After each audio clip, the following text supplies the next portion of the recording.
Halo, assalamualaikum warahmatullahi wabarakatuh, teman-teman semuanya. Salam jumpa kembali. Kita masih di mata kuliah analisis dan perancangan sistem informasi, ya. Pada minggu ini kita memasuki pertemuan ujung, ya. Di pertemuan 14, yaitu kita akan mempelajari rancangan user interface maupun UI design, ya.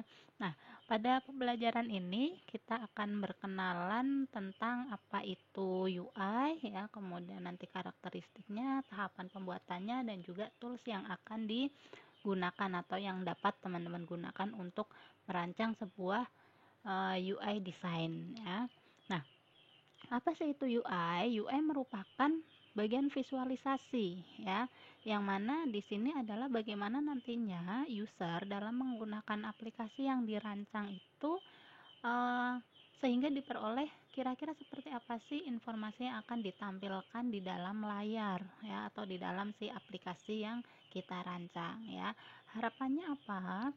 Harapannya adalah supaya usability dan user experience-nya itu dapat terpenuhi. Apa itu usability? Usability merupakan pemanfaatan atau kebergunaan dari aplikasi yang dibuat.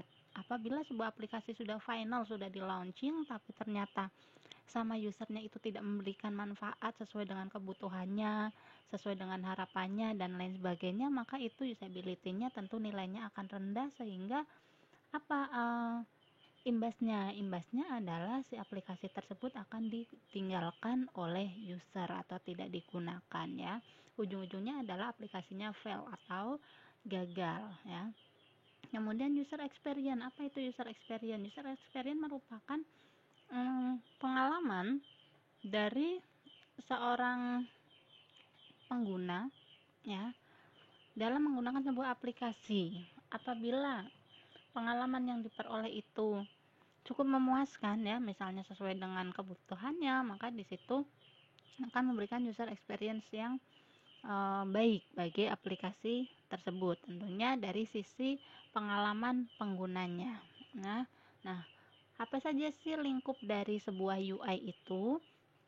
UI yang baik, ya, itu dimulai dari pemilihan warnanya, ya.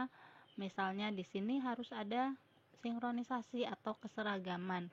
Misalnya kita menggunakan warna dasar biru, setidaknya untuk konten di dalamnya tidak jauh dari dasar warna biru ini. Mungkin bisa lebih light atau lebih ringan, ya, seperti biru muda dan lain sebagainya. Ya, kemudian ikonnya. Icon yang digunakan sebaiknya adalah icon-icon yang umum. Kalau misalnya close, ya, tandanya silang atau keluar, ya, exit dan lain sebagainya, ya. Jadi icon-icon yang digunakan di dalam sebuah interface merupakan icon-icon yang umum, sehingga user begitu menggunakan aplikasi yang kita buat itu dapat memahami secara cepat atau mudah untuk dipelajari, ya.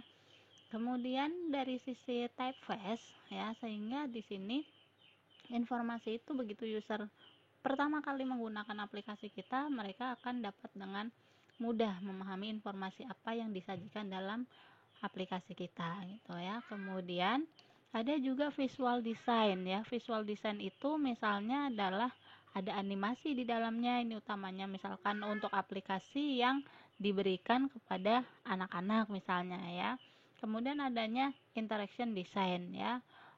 Ketika diklik ini akan muncul sesuai dengan nama menunya, misalnya seperti itu, ya. Kemudian bagaimana karakteristik dari sebuah user interface, ya. Yang pasti sesuai dengan lingkupnya, karakteristiknya pun harus mengakomodir hal-hal tersebut, ya. Jadi karakteristik di sini antara lain adalah jelas, ya, kemudian singkat, familiar, responsif, konsisten, menarik, dan juga efisien, ya. Jelas misalnya dalam hal penggunaan icon-iconnya, ya, singkat, tidak terlalu klik ini kemudian langsung menuju ke halaman yang dimaksud sesuai dengan menu tersebut. Tidak klik ini kemudian masih klik lagi, ya. Meskipun itu tergantung dari kompleksitas dari sebuah aplikasi, ya. Familiar seperti tadi disampaikan, penggunaan iconnya, tata letak posisi dan sebagainya, ya. Responsif Diharapkan ini begitu user mengklik suatu icon akan menampilkan sesuai dengan yang dibutuhkan dan juga tidak terlalu membutuhkan waktu yang loading lama ya. Jadi biasanya kalau untuk aplikasi-aplikasi desktop itu diharapkan yang loadnya itu tidak membutuhkan waktu lama ya, atau terutama juga misalnya untuk yang website ya, meskipun itu tergantung dari konten aplikasi tersebut ya. Konsisten apabila dalam satu form itu menggunakan simbol ya atau icon, misalnya new atau tambah atau save dan lain sebagainya, itu harus konsisten. Di form yang lain pun menggunakan icon yang sama, jangan satu form itu menggunakan icon, form yang lain menggunakan teks gitu ya. Menarik ini juga sangat penting supaya user kita betah ya dalam menggunakan aplikasi kita, dan juga pastinya agar mudah dipelajari ya. Efisien, tidak terlalu menggunakan dialog box yang terlalu banyak misalnya ya. Setiap kali mau exit, mau tambah, mau edit dan lain sebagainya harus selalu ada message box-nya, meskipun itu message box kadang memang diperlukan ya. Misalnya ketika user mengklik suatu form kemudian itu membutuhkan waktu respon yang lama, sebaiknya itu diberikan message box ya, bahwa sistem sedang memproses permintaan Anda, misalnya seperti itu ya. Tapi kalau misalkan untuk sekedar close maupun tambah ya, misal klik tambah, ada message box apakah Anda akan menambah data dan lain sebagainya, itu bisa dikurangi apabila aplikasinya cukup kompleks ya, sehingga user tidak terlalu bingung dengan terlalu banyak dialog box ya. Oke, fokusnya di mana sih untuk UI design ini? Ini harus mudah diakses, mudah difahami, dan juga memfasilitasi setiap tindakan dari yang dilakukan oleh user ya. Jadi fokusnya adalah mengantisipasi apa-apa yang mungkin perlu dilakukan oleh pengguna ya, dan dipastikan bahwa antarmukanya memiliki elemen-elemen yang mudah diakses ya. Ini hubungannya sama usability ya. Oke, bagaimana tahapan dari UI design? Yang pertama adalah membuat sebuah wireframe, kemudian membuat sebuah mockup dan menjadi sebuah prototipe ya. Apa sih itu wireframe? Wireframe itu merupakan arsitektur ya. Arsitektur atau konsep dari sebuah blueprint rancangan kita ya. Untuk apa? Ini adalah untuk menyampaikan susunan. Jadi bukan dari sisi desain visualnya yang diutamakan, melainkan ada menyampaikan susunan, struktur, layout, navigasi, dan mengorganisir dari konten aplikasi kita ya. Ini biasanya disusun dengan pewarnaan yang masih hitam putih ya, karena belum fokus pada desain visual ya. Wireframe ini lebih menekankan untuk isi dan konten ya. Jadi bagaimana susunan, struktur, dan navigasinya. Kemudian manfaatnya apa? Manfaatnya antara lain memberikan kejelasan, fokus, dan menghemat waktu, karena ini akan mempermudah dalam kita ketika menerapkannya ke dalam sebuah rancangan aplikasi ya.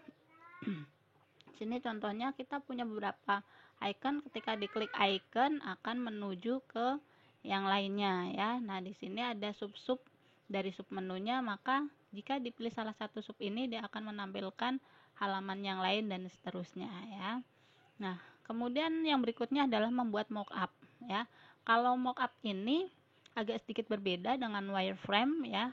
Dalam mockup itu yang ditonjolkan atau yang diutamakan itu adalah desain visualnya ya.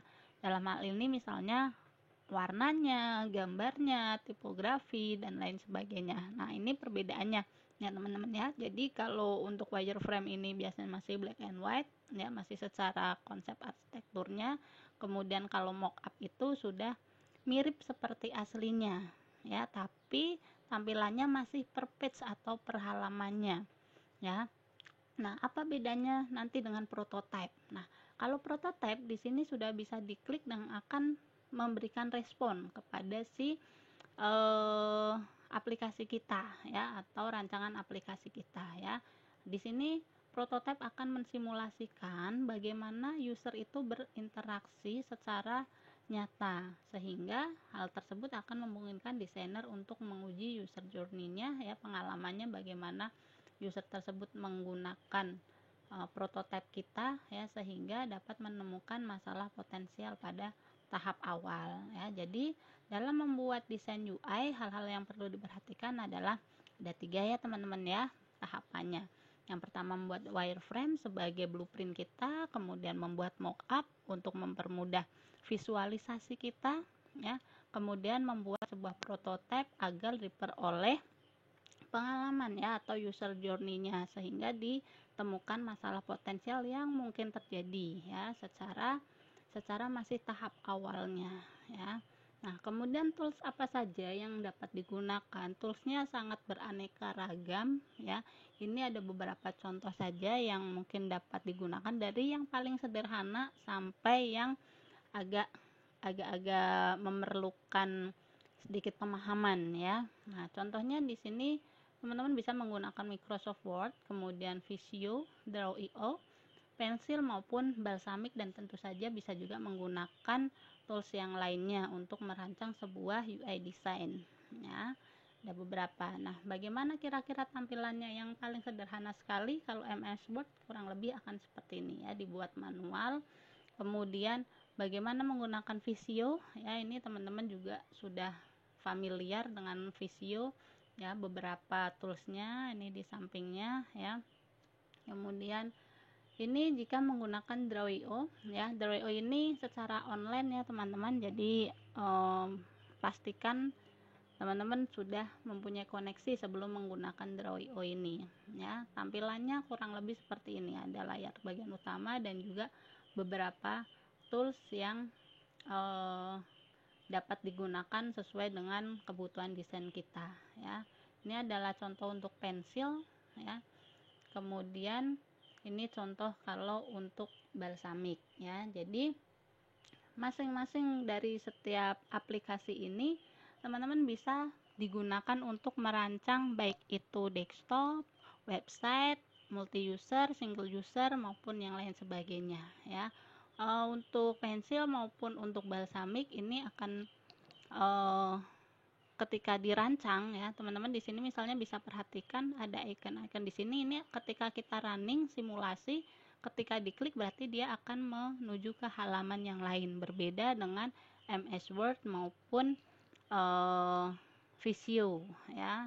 Kalau yang online seperti Draw.io, pensil ataupun Balsamiq itu ada simulasi ya, seperti prototype namun belum ada pengkodingannya. Jadi setiap menu yang mempunyai link itu bisa diklik ya.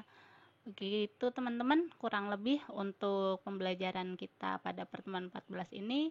Semoga bisa bermanfaat dan membantu dalam memahami desain UI ya. Terima kasih atas perhatiannya. Salam sehat selalu, senantiasa semangat untuk belajar. Assalamualaikum warahmatullahi wabarakatuh.